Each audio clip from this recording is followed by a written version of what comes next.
विद्यालयों की स्थापना विद्या अध्ययन के लिए उद्देश्य से की जाती है, लेकिन जिन शालाओं में शिक्षा की पदस्थ नहीं, उन शालाओं के अस्तित्व की क्या बात कही जाए। आखिर शालाओं में प्रवेशित विद्यार्थियों को शिक्षा कौन और कैसे देगा। लेकिन शून्य शिक्षक की ऐसी जिले में शालाएं संचालित हैं जिनकी संख्या 240 के करीब है। इसमें माध्यमिक और प्राथमिक दोनों शालाएं शामिल हैं।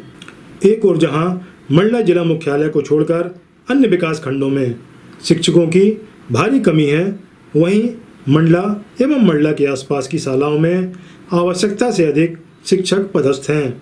और तो और बहुत से शिक्षक ऐसे हैं जो विषय विशेषज्ञ भी हैं। ये विषय विशेषज्ञ मंडला के दफ्तरों में बाबूगिरी करने में अपना समय जाया कर रहे हैं।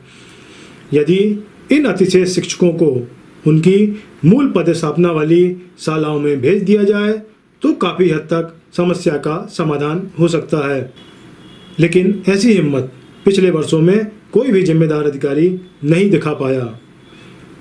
अब जबकि नई शिक्षा नीति लागू की जा रही है, देखना होगा कि संलग्नीकरण क्या पूर्णतः समाप्त हो सकेगा और दूर दराज के क्षेत्रों के छात्र छात्राओं को उनका अधिकार उन्हें मिल पाएगा जिसके वे अधिकारी हैं। सर, जिले में शिक्षकों की उपलब्धता को लेकर क्या कहेंगे आप?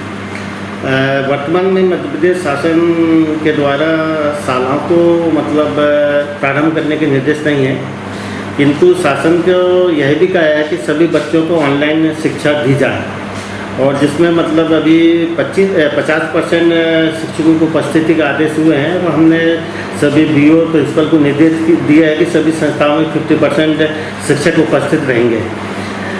इसके अभी हमारा सभी बीओ से भी हम निरीक्षण प्रतिवेदन बुला रहे हैं कि सभी संस्थाएं पे शिक्षक उपलब्ध हो रहे हैं कि नहीं। दूसरी क्या है कि 1 सितंबर से नई शिक्षा नीति लागू हो रही है, जिसमें माध्यमिक शिक्षा मंडल के अध्यक्ष माननीय जोलानिया सर ने हमारी बीसी भी लिया था। उसमें स्पष्ट निर्देश दिया कि 1 सितंबर से नई शिक्षा नीति लागू होगी, जिसमें मतलब 100 नंबर का पेपर रहेगा, जिसमें 30 नंबर के ऑब्जेक्टिव प्रश्न रहेंगे और 30 नंबर के 10 क्वेश्चन रहेंगे जो भाग 1 के हिसाब से रहेगा और भाग 3 रहेगा जो कि वो भी 10 क्वेश्चन रहेंगे जो 4-4 नंबर के रहेंगे। उसके हिसाब से वो सिलेबस बन रहा है, मतलब प्रश्न उत्तर बन रहा है। उसमें ये भी निर्देश दिए गए कि जो सिलेबस प्रश्न उत्तर बनेंगे वो 5 प्राइवेट शालाओं के प्राचार्य और 5 गवर्नमेंट शालाओं के प्राचार्य प्रश्न उत्तर बनाएंगे और माध्यमिक शिक्षा मंडल या भोपाल स्तर में भेजेंगे उसको। फिर उसको वो फिल्टर करेंगे। फिल्टर करने के बाद में फिर वो बच्चों को सर्व होगा।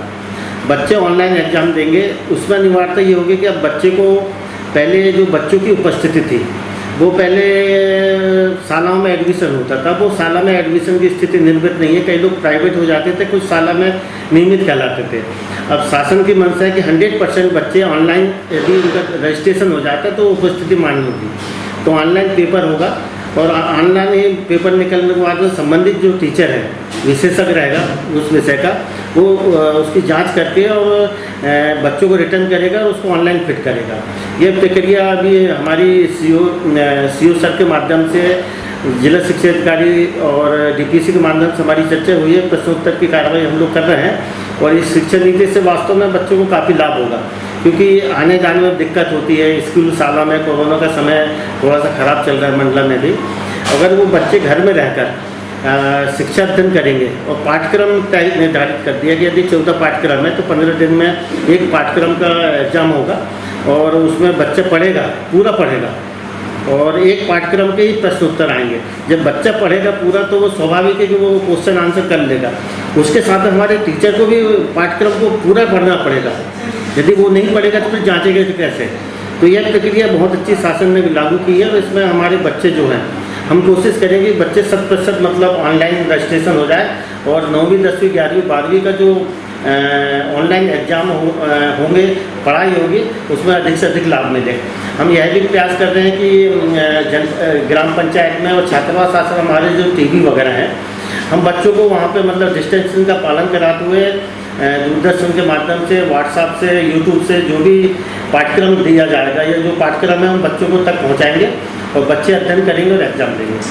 वास्तव में सही है कि ज़िले में शिक्षकों की काफ़ी समस्या है। 2014 से भर्ती नहीं हुई है और हर महीने 10-5 शिक्षक रिटायरमेंट हो रहे हैं और लगभग 32-33 ऐसे शिक्षक हैं हमारे जो मतलब शिक्षक विहीन हैं।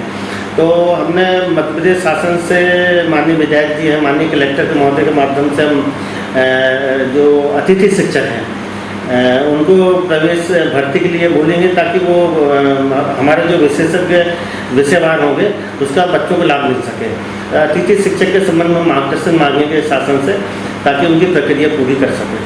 ये कुछ दिनों पहले युक्तिकरण एक कार्यक्रम हुआ था जिसके जहाँ जिसकी पदस्थापना है उस शिक्षक को वहाँ भेजा जाए, ये हुआ, लेकिन इसमें भी कुछ धारणा सुनने में आ रहा है कि जहाँ पदस्थापना की वहाँ ना भेजकर जिला मुख्यालय के सभी भेज दिया गया है, ऐसा कुछ।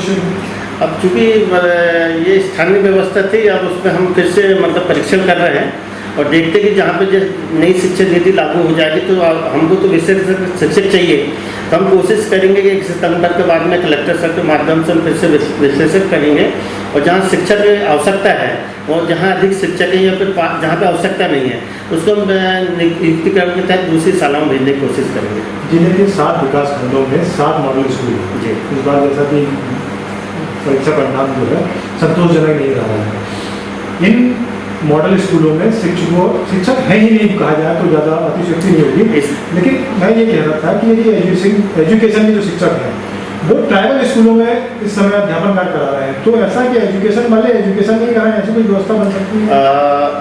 वर्तमान में ऐसे निर्देश तो नहीं है, क्योंकि मॉडल जो स्कूल है वो जिला शिक्षा अधिकारी के अंतर्गत है और उसमें यह भी देखने में आया कि कुछ शिक्षक ट्राइबल विभाग के उनके यहाँ पढ़ा रहे हैं और मुझे मतलब यह अनुभव नहीं था कि मॉडल स्कूल के शिक्षक किस स्थिति में है, तो मैं डीओ मैडम से चर्चा करूंगा और उसमें देखते हैं कि यदि हमारे विभाग में कुछ शिक्षक जो अच्छे में किसी शाला में तो वहाँ पर अच्छे शिक्षक भेजें और शिक्षक गुणवत्ता को माननीय मुख्यमंत्री जी मध्य प्रदेश शासन काफ़ी गंभीरता से ले रहा है। हमारा प्रयास रहेगा कि जो मॉडल स्कूल हैं, हमारे एकलव्य है, हमारे शिक्षा परिसर है, इनमें मतलब अच्छे शिक्षक रहें ताकि आदिवासी जिला है, आदिवासी बच्चे हैं उनको अच्छी शिक्षा मिल सके।